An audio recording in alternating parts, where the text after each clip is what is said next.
ഇംഗ്ലീഷിൽ നൽകിയ പ്രതികരണത്തിന്റെ പേരിലുള്ള ട്രോളുകൾക്ക് മറുപടിയുമായി രംഗത്തെത്തിയിരിക്കുന്നു റഹീം MP. ഭാഷാ പരിമിതിയും വ്യാകരണ പിശകും ട്രോളുന്നതിന് വിഷമമില്ലെന്ന് റഹീം ഫേസ്ബുക്കിൽ കുറിച്ചു. മനുഷ്യരുടെ ശബ്ദമാണ് താൻ പറയാൻ ശ്രമിച്ചത്. ഭാഷയെ ട്രോളുന്നവർ കർണാടകയിലെ ദുർബലരായ മനുഷ്യരെ കേൾക്കാത്തത് എന്താണെന്നും റഹീം ചോദിച്ചു. ശബ്ദമില്ലാത്തവരെ ഇനിയും തേടിപ്പോകുമെന്നും റഹീം പറയുന്നു. സഫാൻ VP വിവരങ്ങൾ നൽകും. സഫാൻ, യലഹങ്കയിൽ പോയി അവിടെ കുടിയൊഴിപ്പിക്കപ്പെട്ട ആളുകളെയൊക്കെ കണ്ട് അതിനിടയിൽ റിപ്പോർട്ടർമാരുടെയൊക്കെ ചോദ്യത്തിനാണ് അദ്ദേഹം കുറച്ച് ഇംഗ്ലീഷ് പറയാൻ കുറച്ച് ബുദ്ധിമുട്ടിയത്. അതിനെതിരെയാണ് സോഷ്യൽ മീഡിയയിൽ വലിയ ട്രോളുകൾ ഇറങ്ങിയത്. നിരവധി മാധ്യമങ്ങൾ അത് പങ്കുവെക്കുകയും ചെയ്തു. ഇതിലാണ് ഇപ്പോൾ ഒരു വിശദീകരണം റഹീം നൽകുന്നത്. അദ്ദേഹം പറയുന്നത് എന്ത്? ജിൽസി, ഫേസ്ബുക്ക് പോസ്റ്റിലൂടെയാണ് റഹീം ഇങ്ങനെയൊരു വിശദീകരണം നൽകുന്നത്. തീർച്ചയായും തൻ്റെ ഇംഗ്ലീഷ് ഭാഷയ്ക്ക് പരിമിതി ഉണ്ടെങ്കിൽ താനത് പരിശോധിക്കും. അതിനപ്പുറത്തേക്ക് മനുഷ്യരുടെ ശബ്ദം കേൾപ്പിക്കാനാണ് ശ്രമിച്ചത്. ഈ ഒരു വിഷയം, ഈ പോസ്റ്റ് ഈ ഒരു പ്രതികരണം തെറ്റായി കട്ട് ചെയ്ത് പ്രചരിപ്പിച്ചു എന്നുള്ളൊരു വാദം കൂടി അദ്ദേഹം പ്രചരിപ്പിക്കുന്നുണ്ട്. ഈ മീഡിയ പ്രചരിപ്പിക്കുന്ന ഈ ബൈറ്റിൻ്റെ പൂർണ്ണ രൂപവും അദ്ദേഹം പുറത്തുവിട്ടിട്ടുണ്ട്. മനുഷ്യരുടെ ശബ്ദം കേൾക്കാനും ദുർബലരായപ്പെട്ട ആളുകളുടെ ശബ്ദം കേൾപ്പിക്കാനാണ് ശ്രമിച്ചത്.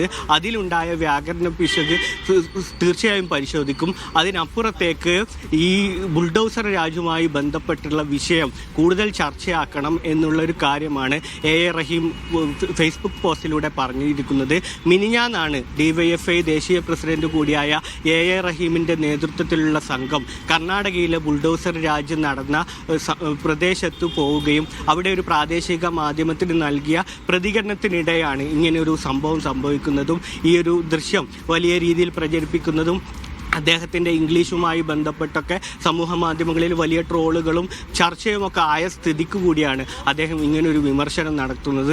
അതിനപ്പുറത്തേക്ക് ഇങ്ങനെ തന്നെ ട്രോളുന്ന, വിമർശിക്കുന്ന ആളുകൾ എന്തുകൊണ്ടാണ് കർണാടകയിലെ ദുർബലരായ മനുഷ്യരെ കേൾക്കാത്തത്, അവരുടെ കൺസേൺസ് എന്തുകൊണ്ട് മനസ്സിലാക്കുന്നില്ല? തന്നെ സംബന്ധിച്ചിടത്തോളം ഒരു രാഷ്ട്രീയ പ്രവർത്തകനാണ്. തൻ്റെ ഭാഷയ്ക്ക് എന്തെങ്കിലും ഉണ്ടെങ്കിൽ പരിശോധിക്കും. അതിനപ്പുറത്തേക്ക് ഇത്തരത്തിൽ ദുർബലരായ മനുഷ്യരുടെ ശബ്ദം കേൾക്കാൻ താൻ വീണ്ടും കേൾപ്പിക്കാനും പറയാനും ശ്രമിക്കും. അതിന് തനിക്കൊരു ഭാഷ ഒരു പ്രശ്നമല്ല എന്നുള്ള കാര്യമാണ് റഹീം ഫേസ്ബുക്ക് പോസ്റ്റിലൂടെ പറഞ്ഞത്.